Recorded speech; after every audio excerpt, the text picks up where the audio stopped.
Hello everyone, Douglas Waltz, Old Man Comic Book Reviews, coming at you with a small stack of comics. Now, our background noise is by Flower today. She's rattling her chains. Let's do the ones I'm not upset about, and then we'll go on to the rest. How does that sound? Alright, so we have Godzilla Destroys the Marvel Universe number 3. As you can tell by the cover, very mutant-centric.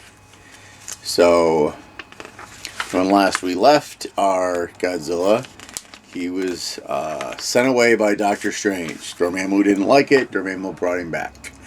Our writer is Jerry Dugan. Artists are Paco Medina and Javier Garron. And so he sent him back to, that Madripoor, where Wolverine's bar is, and the last thing Wolverine wants at his bar is a Godzilla. So, okay, so first let's do the good thing. I love this fight, where it's Rogue, Gambit, giant playing cards. That's a good concept. I like that. But I don't agree with Charles Xavier probing Godzilla's mind and saying he's like this black, horrifying thing where it's like Godzilla is a force of nature. So, and then next issue is Godzilla versus a giant-sized Hulk, which I thought we did a giant-sized Hulk before. Ah, well. Here we are, number 25 of Daredevil. Let's see who we got. Saladin Ahmed is our writer. Jose Luis Soares is our penciler. Oren Jr. is our inker. And I like the way they do Daredevil. That's a good picture right there. This is just a setup to reintroduce Wilson Fisk with a god complex. Kingpin has seen the face of God and has decided that it should be him, not who's currently running the show. And then, just to make sure that we really think that that's that, the book is canceled. Again. They are always canceling the things that I read. Because legacy-wise, this is 687. So, they want to do a big thing, a big new run. Maybe Saladin was just tired of writing Daredevil, which is fine. But that's another book canceled. Remember last week we had Magic? We're not done. Alright. Green Lantern number 27. Yes, we have... Alright, they did it like movie credits. So just a second. Each panel has a different person.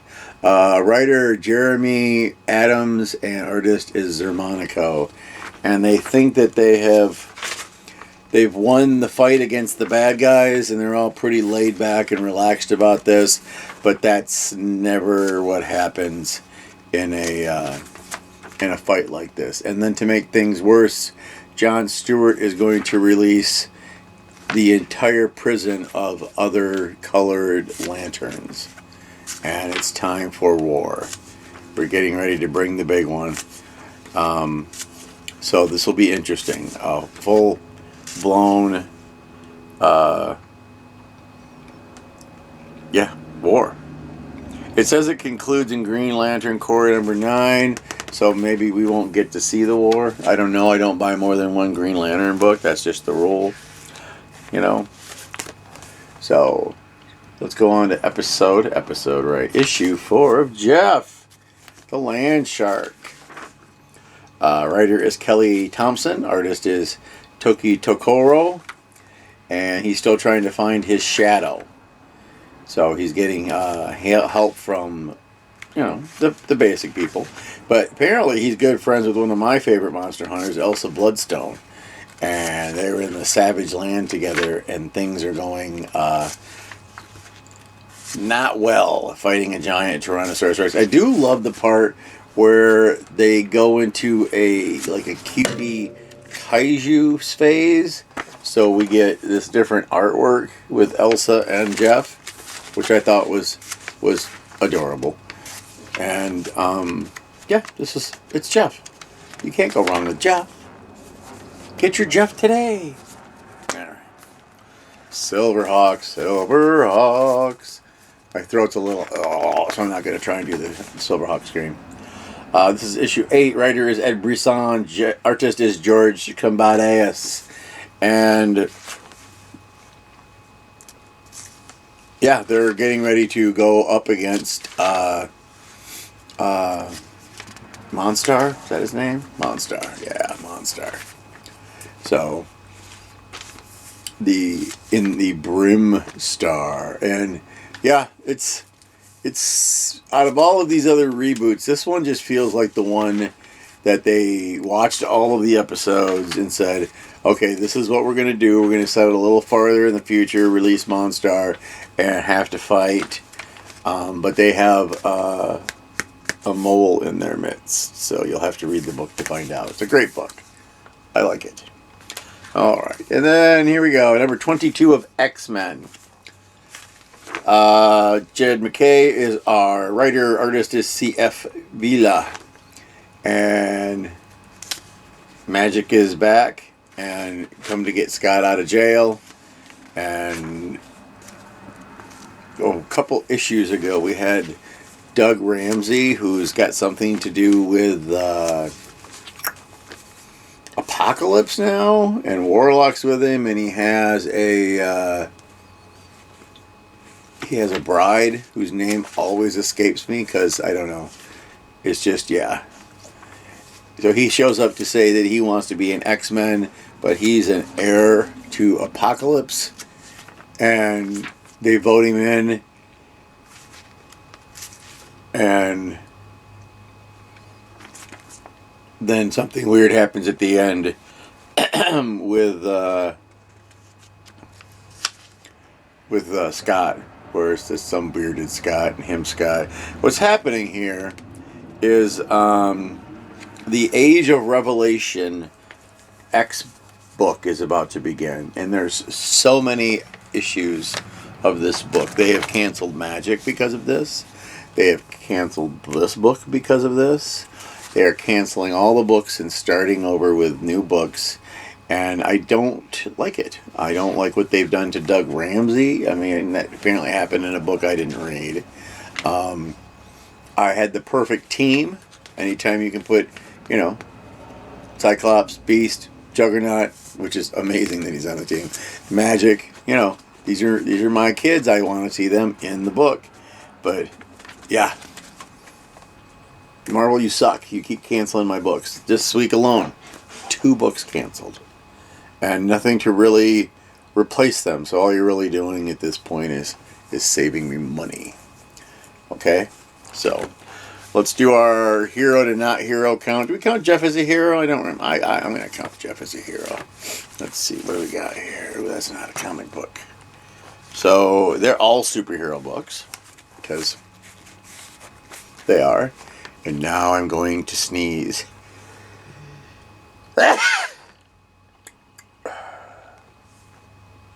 Excuse me. So we have 1, 2, 3, 4, 5, 6 books. All superhero books this time. And that happens. I like superhero books, so it's bound to happen. But yeah, now, so next month, I'll have 2 less books. These 2 are gone, along with Magic from last week.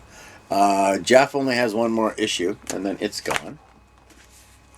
Godzilla's got a few more issues left. Green Lantern, I can't believe, is still chugging along, which is amazing, especially since they're doing the absolute reboot thing.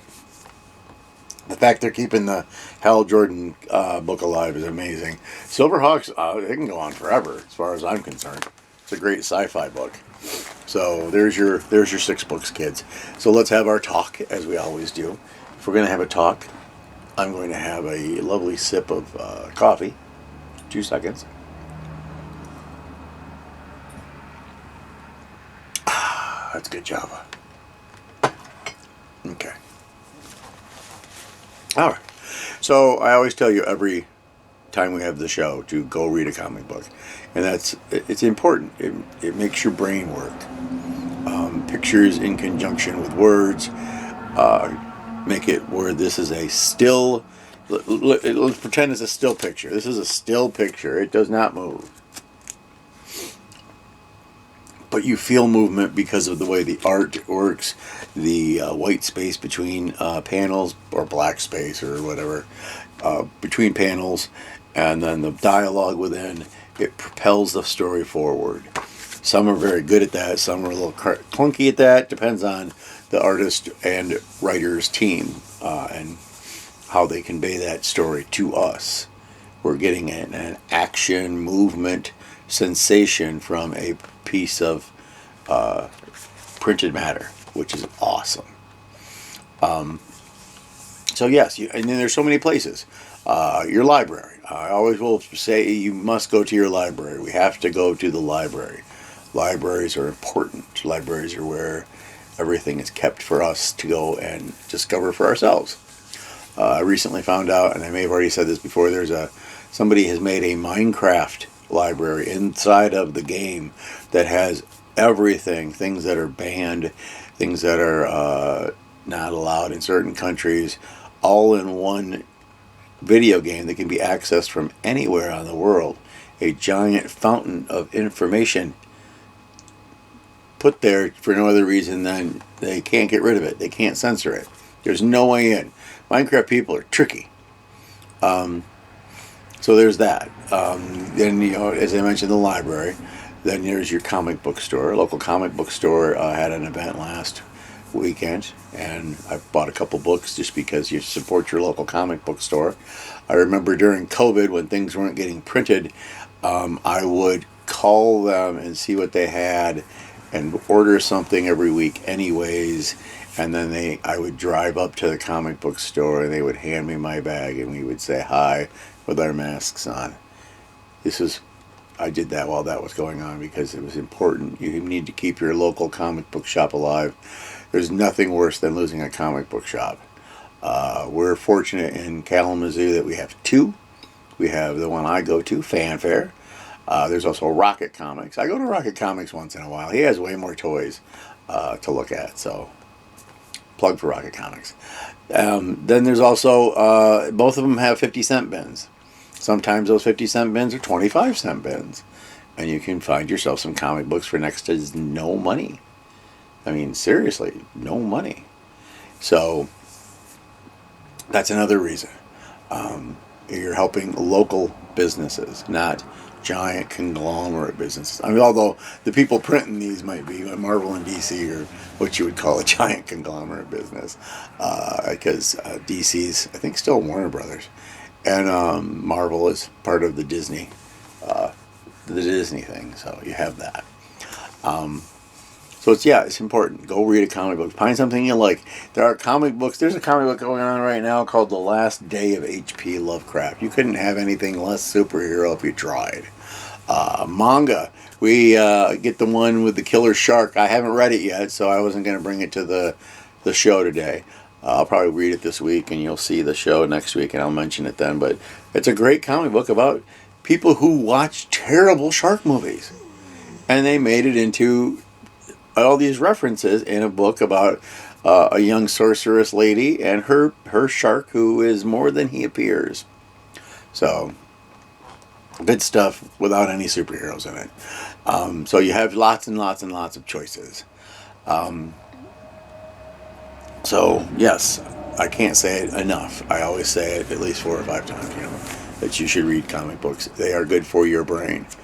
Everything, then they'll slip in some stuff once in a while about current events. It's fun because you'll read older comics that have stuff that relates to current events that are decades ago, but they're still important. It's like learning a little bit of history inside of your comic book. There are comic books about history. So they're doing a new, is it in one of these Marvel books? Give your old man a minute. They're doing another one of these, which I thought was an interesting idea. I don't know that it's interesting enough that I'm going to buy it, but all right, let me look. Give me a second. It's just the Marvel books I have to look in, so yeah, let's see. Planet She-Hulk, blah, blah, blah. Okay, one more page in this. No. Alright, let me check a different Marvel. Let's look in this Marvel. The one that they canceled. Actually, I'm looking through both of the Marvels that they canceled, so I just can't believe that they took away Magic, because there was nothing wrong with that book. It was the perfect comic book for her, and showing more levels to her character than before. And they just said, well, we got an X event. X events override. I don't see it. I don't think I have any more Marvel books in this stack either. Oh, wait, one more. Godzilla destroys the Marvel Universe. Do you think he's really going to do it? No. No one believes for a minute. I do love these when they introduce the book. It's this big giant panel with all the people in it and stuff. That's kind of cool. And it might have the ad I'm looking for, so. Comic book ads have come a long way. I've seen Marvel ads in DC Comics. DC. Here we go. All right. J. Michael Straczynski, Ron Lim, and Sean Damian Hill are doing a Heroes of Yesterday and Today to restore history at the dawn of the American Revolution in this limited series. So see, it's got 1776. So the actual founding fathers teaming up with it looks like Doctor Strange, Invisible Woman, Captain America, Iron Man, Cyclops, Hulk, and Spider-Man. So it'll be great. So in the meantime, remember, go read a comic book.